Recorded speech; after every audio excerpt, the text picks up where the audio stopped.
92.7 big FM पर आप सुन रहे हैं यादों का edit box with Nilesh Mishra season 3। दोस्तों, 2 साल के बड़े खूबसूरत रिश्ते के बाद हम इस रिश्ते को और आगे बढ़ा रहे हैं नए नए रंगों के साथ। जो कहानियां मैं सुनाता हूं वो लिखी होती हैं मेरी मंडली ने। जी हाँ, एक राइटर्स की मंडली है जिसको मैं ट्रेन करता हूं, जो बम्बई और भारत के कई और हिस्सों में रहते हैं। मैं उनकी मदद करता हूं बेहतर से बेहतर कहानियां लिखने में और फिर उन्हीं कहानियों को आपके सामने पेश करता हूं। दोस्तों, आज मैं आपको सुना रहा हूं गायत्री की लिखी कहानी दर्द का रिश्ता। आज दोपहर से 10वीं बार माला ने अपने मोबाइल को डेस्क से उठा के देखा था। मन काम में बिल्कुल नहीं लग रहा था। उदास मन नेगेटिव सुनने के लिए तैयार ही नहीं था। जैसे ही उसने हाथ फोन की ओर बढ़ाया, एक जाना पहचाना नंबर स्क्रीन पे फ्लैश हो गया। कांपते हाथों से माला ने फोन उठाया और बोली, हेलो हेलो माला, मैं सरिता बोल रही हूँ। दूसरी तरफ से एक महिला की आवाज थी। वो बहुत देर तक कुछ बोलती रही। अच्छा, कल सुबह मेहर के साथ आ जाना, कुछ और टेस्ट करने हैं। जी मैम। रुंधे गले से सर हिलाते हुए माला ने फोन रख दिया। लंच टाइम खत्म हो गया था। माला साड़ी के पल्लू से आंसू पोंछ के कामिनी जी के केबिन की ओर चल दी। मैम, कैन आई कम इन? माला ने कामिनी के केबिन का दरवाजा खटखटाया। अरे भाई, कम, तुम्हें कब से इतनी फॉर्मेलिटी की जरूरत पड़ गई? माला, बैठो, सब ठीक है ना? कामिनी बेतकल्लुफी से बोली। जी, फोन आया था, कल फिर जाना है, माला ने कहा। कोई बात नहीं, चली जाना, मैं यहाँ संभाल लूंगी। कामिनी ने प्यार से माला के सर पे हाथ रख दिया। माला की आंख भर आई। बिना माँ बाप की बेटी माला को असली मायने में प्यार कामिनी जी से ही मिला था। माला को बीए के बाद सरकारी नौकरी मिल गई थी। कामिनी जी की अपनी कोई संतान नहीं थी और बिना माँ बाप की माला पर वो अपना सारा प्यार उड़ेल देती थी। एक दिन की ऑफिस की एक पार्टी में माला की मुलाकात मिहिर से हुई। शिष्टाचार से शुरू हुई बातें घंटों की मुलाकातों में बदल गईं। माला की तरह मिहिर का भी इस दुनिया में कोई नहीं था। जिंदा दिल माला और शांत स्वभाव मिहिर स्वभाव से एक दूसरे के एकदम उलट थे, लेकिन उनका अकेलापन उनको एक दूसरे के करीब ले आया था।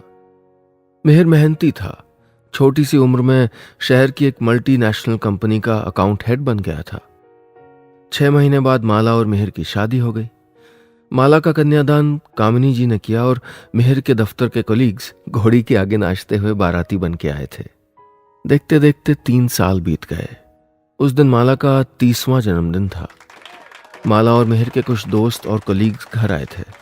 माला मिहिर के बॉस की पत्नी मिसेस घोषाल को अपने नए फ्लैट के बारे में बता रही थी।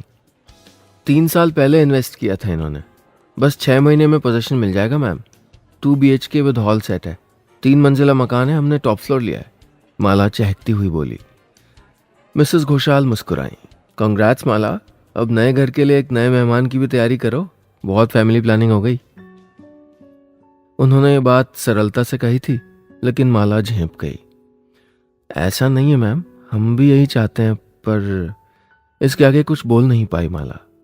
मिसेस घोषाल ने अपनी सहेली डॉक्टर सरिता का रेफरेंस और नंबर माला को दिया था। एक बार मिल लेना। डॉक्टर सरिता ने माला के कई टेस्ट करवाए। फर्टिलिटी टेस्ट की रिपोर्ट्स आ गई थीं। मिहिर रिपोर्ट्स डिस्कस करने डॉक्टर सरिता की क्लिनिक पे गया तो डॉक्टर सरिता बोली, काफ़ी कॉम्प्लिकेशंस है मिहिर। माला की फैलोपियन ट्यूब्स में ब्लॉकेज है, मुझे कुछ और टेस्ट करने होंगे। मिहिर धक से रह गया और उसके मन को एक सवाल कचोटने लगा, क्या माला कभी भी मां नहीं बन पाएगी?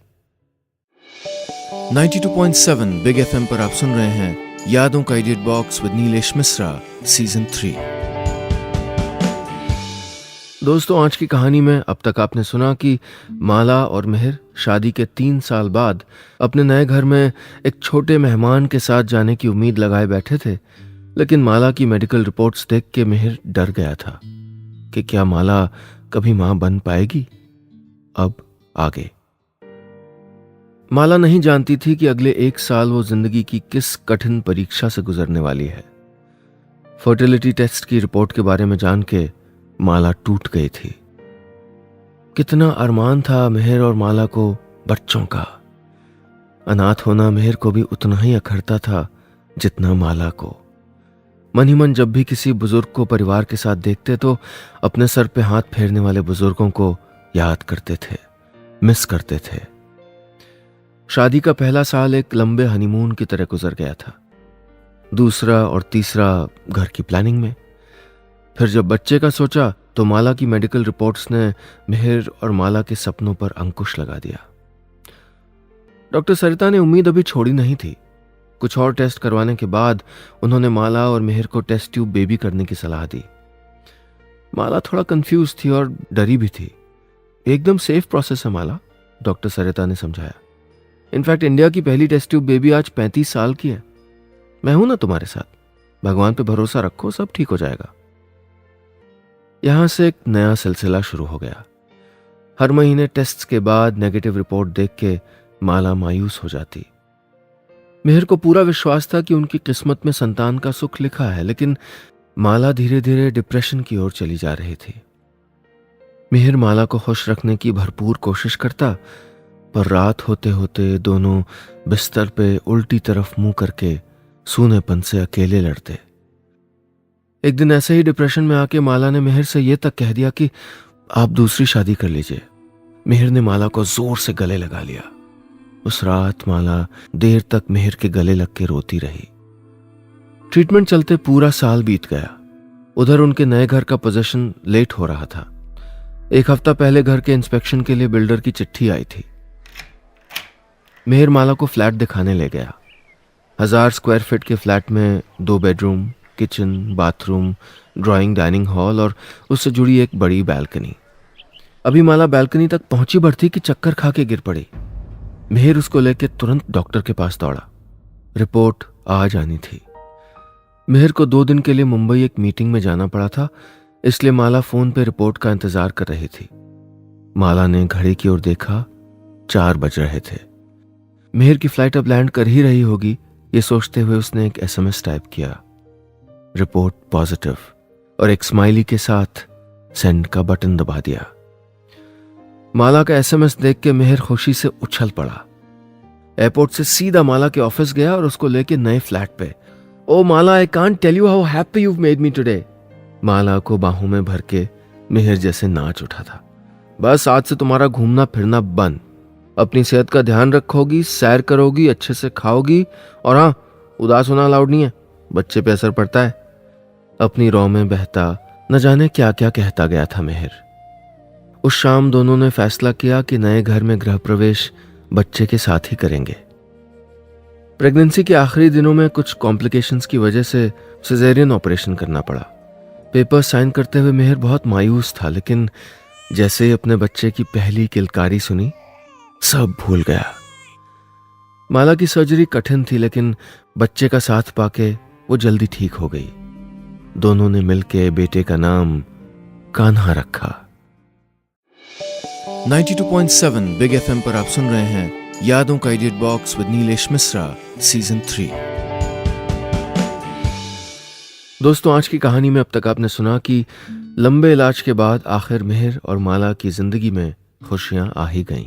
माला और मिहिर ने यह फैसला किया था कि वो अपने नए घर में गृह प्रवेश अपने बच्चे के साथ ही करेंगे। अब आगे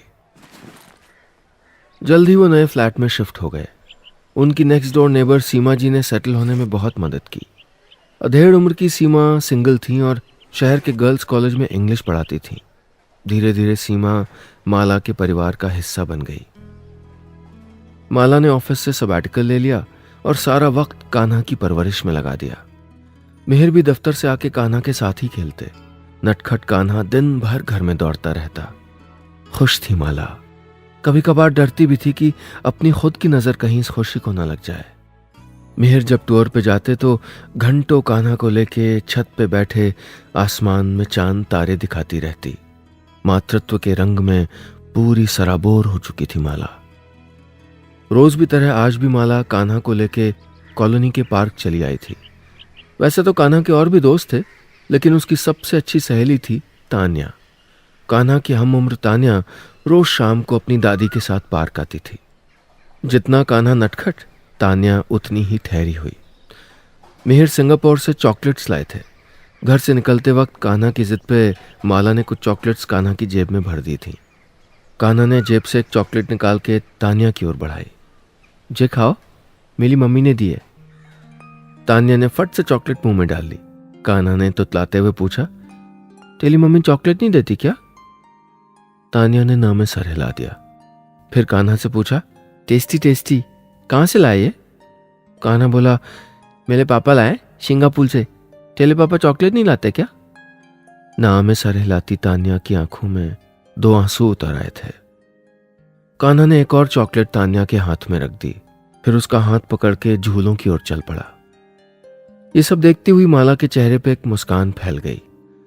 न जाने क्यों, लेकिन भूरे बालों और नीली आंखों वाली तान्या को देख के माला के मन में एक टीस सी उठ जाती थी। सोचती, अगर मेरी कोई बेटी हो तो बिल्कुल तान्या की तरह। अगले दिन कान्हा का तीसरा जन्मदिन था। माला ने मेहर से दूसरे बच्चे का जिक्र कई बार छेड़ा था, लेकिन उन्होंने टाल दिया था। अब फिर बात करूंगी, ये सोच के माला कान्हा के जन्मदिन की तैयारी में लग गई। मेहर ने घर और छत को दुल्हन की तरह सजा दिया था। माला सुबह से ही रसोई में तरह तरह के पकवान बनाने में व्यस्त थी। जन्मदिन का सरप्राइज गिफ्ट एक लाल रंग की टॉय साइकिल थी, जो सुबह होते ही कान्हा ने जिद करके खुलवा ली थी। रात को घर में एक छोटी सी पार्टी थी। मेहर पार्टी का सामान लेने निकले और माला गैस पे खीर चढ़ा के छत पे कंदील टांगने लगी। शरारती कान्हा अपनी नई ट्राइसाइकिल को गोल गोल छत पे चला रहा था। स्टूल पे चढ़ी माला को नीचे रसोई से जलती खीर की खुशबू आई। ओ भगवान! माथे पे हाथ मारती माला सीढ़ियां उतरती हुई रसोई की तरफ दौड़ी और खीर का भगोना तुरंत चूल्हे से उतार लिया। अभी माला जली हुई खीर का सोग मना ही रही थी कि दिमाग में तेजी से एक और बात कौंधी। माला जोर से सीढ़ियों की ओर भागी। छत के दरवाजे से देखा, कान्हा स्टूल पे चढ़ के रेलिंग पे झूल रहा था। नहीं कान्हा! माला जोर से चिल्लाई। बस कुछ पलों का खेल था। जब तक माला रेलिंग पे पहुंच के अपना हाथ बढ़ाती, हंसता मुस्कुराता कान्हा तीसरी मंजिल की छत से गिर के मिट्टी का खिलौना बन गया था। 92.7 बिग एफएम पर आप सुन रहे हैं यादों का edit box with Nilesh Mishra season 3। दोस्तों, आज की कहानी में अब तक आपने सुना कि कान्हा के आने से मेहर और माला का परिवार पूरा हो गया था और घर खुशियों से भर गया था। लेकिन नए घर में कान्हा की असमय मृत्यु ने माला के अस्तित्व को हिला के रख दिया। अब आगे। दीदी, ये क्या कर रही हैं आप? शांताबाई ने दौड़ के गैस के नॉब को बंद किया। माला रसोई घर में खड़ी शून्य में ताक रही थी। पूरी फर्श सफेद हो गई थी, जैसे दूध की नदी बह निकली हो। गैस का चूल्हा दूध के उफान से कब का बुझ गया था। शांता अगर वक्त पे ना आती तो आज न जाने क्या हो जाता। लॉबी में पांव रखा और फिसलते हुए बची।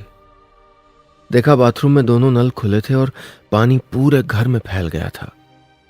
पता नहीं कब से पानी बह रहा था। माला के लिए शांता का मन व्यथित हो चला था।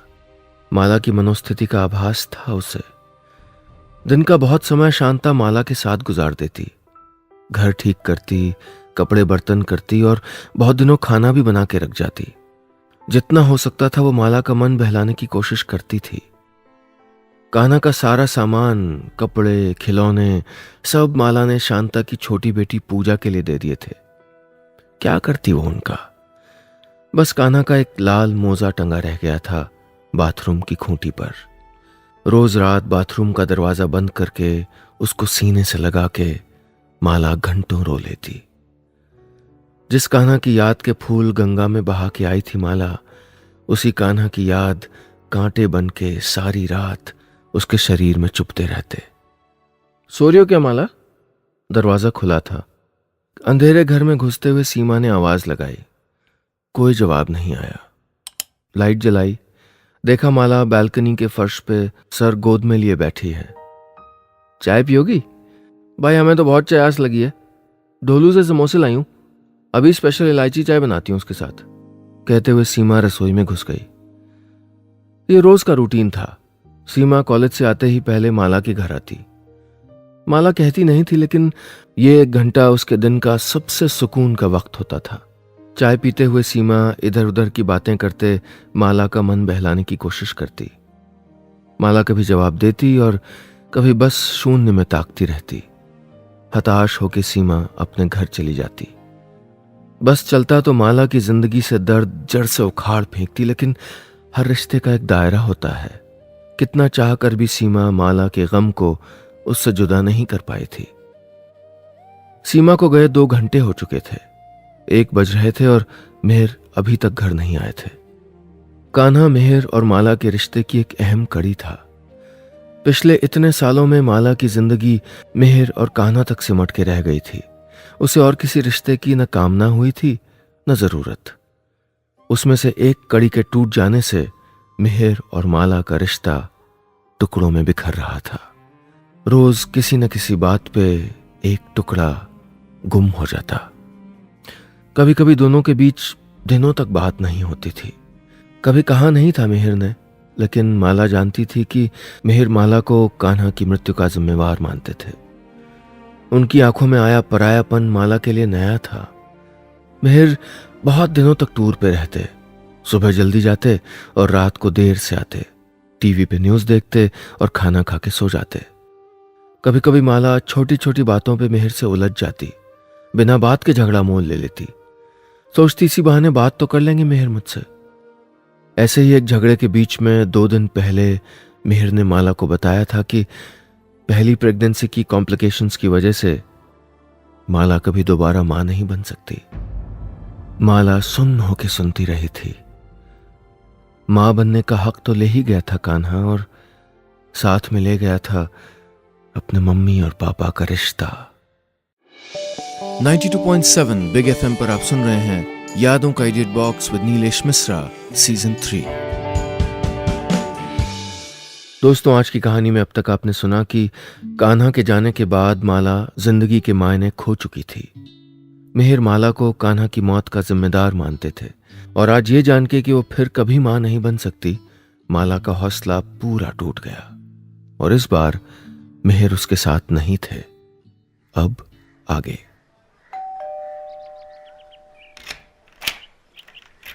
उस दिन सुबह घर की घंटी बजी। दरवाजे पे माला की बॉस कामिनी जी खड़ी थी। कामिनी जी बहुत दिन अपनी बीमार बहन के पास अमेरिका में थी। एयरपोर्ट से सीधा माला के घर आई थी। माला उनके गले लग के खूब रोई। घंटों उनकी गोद में सर रख के सिसकती रही। कभी कभार सीमा जबरदस्ती माला को सैर करने पार्क ले जाती।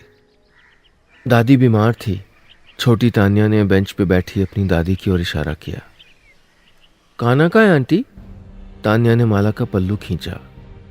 माला उसको गले लगा के रो पड़ी और कुछ न कह के घर की ओर मुड़ गई। सीमा की बहुत आवाज लगाने पे भी नहीं रुकी। कामिनी माला को अक्सर समझाती, दफ्तर चलो माला, लोगों से मिलके थोड़ा मन बहल जाएगा। सब तुमको बहुत मिस करते हैं वहां।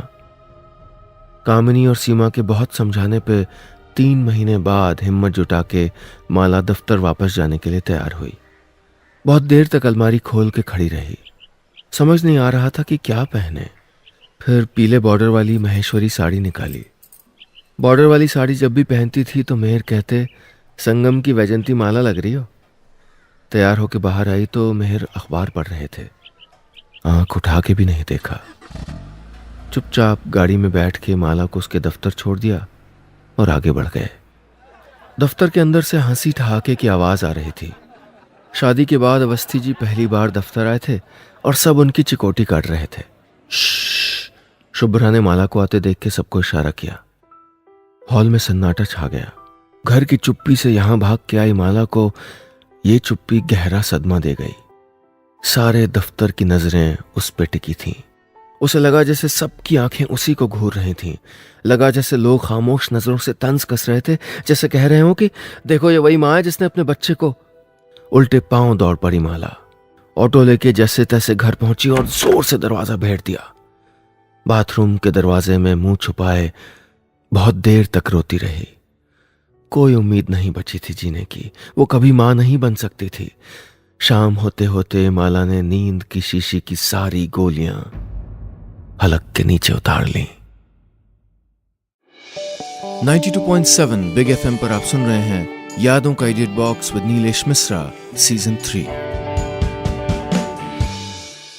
दोस्तों, आज की कहानी में अब तक आपने सुना अपने छोटे से बच्चे की मृत्यु के बाद डिप्रेशन से गुजर रही माला दुनिया का सामना करने के लिए तैयार नहीं थी। उसके पति मेहर की बेरुखी ने उसको और अकेला कर दिया था। ऐसे में माला ने नींद की गोलियां खा ली थीं। अब आगे। अक्यूट डिप्रेशन की शिकार है माला। अपनी आंखों के सामने अपना इकलौता बच्चा खोया उसने। आप जानते हैं कि उसकी पहले भी डिप्रेशन की हिस्ट्री है। How can you be so careless Mehar?